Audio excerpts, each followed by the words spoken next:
ہم نے کتنی ذمہ داری ادا کی ہے، ہم نے اس توحید کو کتنا سمجھا ہے، ہم نے اس کی دعوت کتنی عام کی ہے. ہماری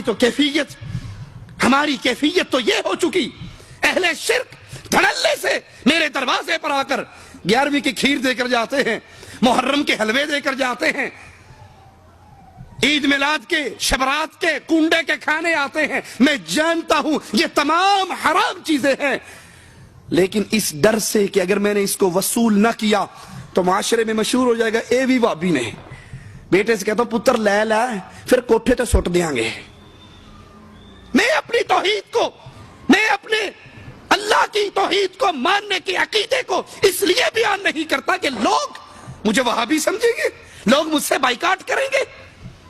میں ہر رنگ میں رنگا جاتا ہوں، میں ہر رنگ میں ڈوب جاتا ہوں، کہیں ووٹ لینے کے لیے، کہیں کھانے لینے کے لیے، کہیں بے غیرتی کی وجہ سے. میرے دل کے اندر یہ ہم اور غم پیدا نہیں ہوتا کہ جب یہ اپنی شرک کی دعوت میں اتنے ننگے ہیں، میں رب کی توحید کی دعوت میں ننگا ہو جاؤں. یہ اللہ کی توہین کرتے ہوئے نہیں شرماتے، یہ شرک کرتے ہوئے نہیں شرماتے.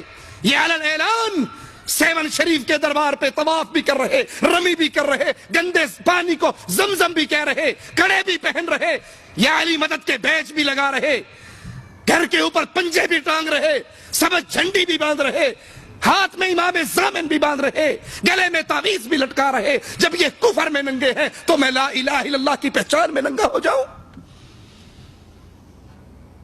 کیا رفع دین کرنے کے بعد میری اور آپ کی ذمہ داری ختم ہو گئی؟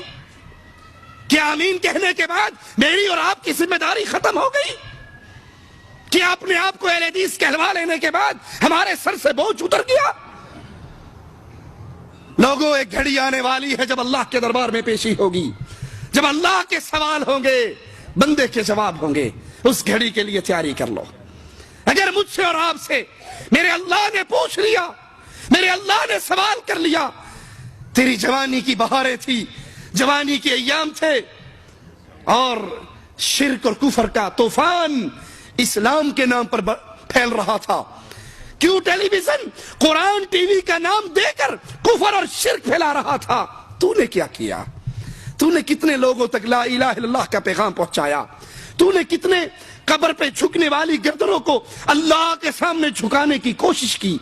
کتاب کے ذریعے، کیسٹ کے ذریعے، سی ڈی کے ذریعے، درسوں کے اندر لا کر، جعلیات کا منہ دکھا کر، قرآن ترجمے والا دے کر، اپنی استطاعت کے مطابق تو نے لا الہ الا اللہ کی اس تحریک میں کتنا حصہ ڈالا ہے؟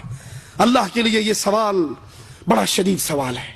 یہ سوال اگر آپ سے اور مجھ سے ہو گیا، اس کا جواب آج تلاش کرنے کی ضرورت ہے. اس کا جواب آج سوچ لیجئے. اپنی اولاد کی زندگی پر، ان کی تربیت پر، اپنے گھر کی تربیت پر، اپنے بیوی بچوں کی تربیت پر نظر دوڑائیے.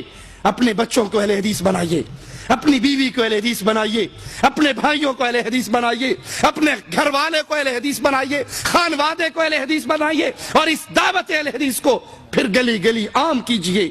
لوگوں کو سنائیے، ان گردنوں کو جو کبھی 7 کے دربار پہ جھک جاتی ہیں، کبھی بابا بلے شاہ کے دربار پہ جھک جاتی ہیں، کبھی گھوڑے شاہ کے دربار پہ جھک جاتی ہے. ان کو بتائیے یہ اللہ نے تیری پیشانی صرف اپنے سامنے جھکنے کے لیے بنائی ہے، یہ پیشانی خیر کے سامنے جھکنے کے لیے نہیں بنی. اللہ سے دعا ہے اللہ ہمیں توحید کا فہم عطا فرمائے، پھر توحید کا ہم عطا فرمائے، یہ غم عطا فرمائے، ہماری آنکھیں خون کے آنسو روئیں لوگوں کو شرک کرتے ہوئے. ہم چھوٹی چھوٹی باتوں پر تو افسوس کرتے ہیں. صبح صبح موٹر سائیکل والا دہی لینے کے لیے نکلتا ہے انڈیا پاکستان میں، اس کی لائٹ جل رہی ہوتی ہے، اس کی جلی ہوئی لائٹ کو دیکھ کر یوں اشارہ کرتے ہیں کہ تیری لائٹ جل رہی ہے، خراب ہو رہی ہے، بند کر لے، ضرورت نہیں ہے لائٹ کی، سورج نکل آیا ہے. اس کی لائٹ بند کروانے کے لیے اس سے دوستی بھی نہیں، رشتہ داری بھی نہیں، تعلق بھی نہیں، ہمارا ہاتھ یوں ہو جاتا ہے اور اس کے گھر سے 9 محرم کو ذوالجناح بھی نکل رہی ہے، ماتم کے منظر بھی چل رہے ہیں، کفر و شرک کا بازار بھی گرم ہے، وہ 11ویں شریف بھی بڑے دھڑلے سے مناتا ہے، اس کے دروازے پر یا علی مدد کے بیج اور سٹیکر اور بینر بھی لگے ہوئے ہیں. ہم سب کچھ جانتے ہیں. اس کی موٹر سائیکل کی لائٹ بند کرنے کے لیے ہاتھ ہلا لیتے ہیں، اس کو جہنم کی آگ سے بچانے کے لیے زبان نہیں ہلا سکتے.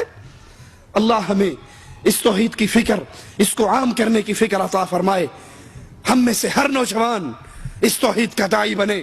وہ سکول میں ہو تو توحید کا دائی, وہ بازار میں ہو تو توحید کا دائی, وہ کاروبار میں ہو تو توحید کا دائی, وہ کمپنی میں ہو تو توحید کا دائی. اس کے دل میں یہ غم بیٹھ جائے کہ میں نے اللہ کی توحید کے واضح کو جہاں تک میری استطاعت ہے میں نے اس کو عام کرنا ہے. کیوں؟ کیونکہ یہ سودا اتنا قیمتی ہے. اللہ کی قسم, اگر کوئی شخص آپ کی محنت سے, اللہ کے فضل سے اس راہ توحید پہ آ جاتا ہے, قیامت کے دن آپ کی زندگی بھی آپ کے پلڑے میں ہوگی اور اس کی زندگی بھی آپ کے پلڑے میں ہوگی.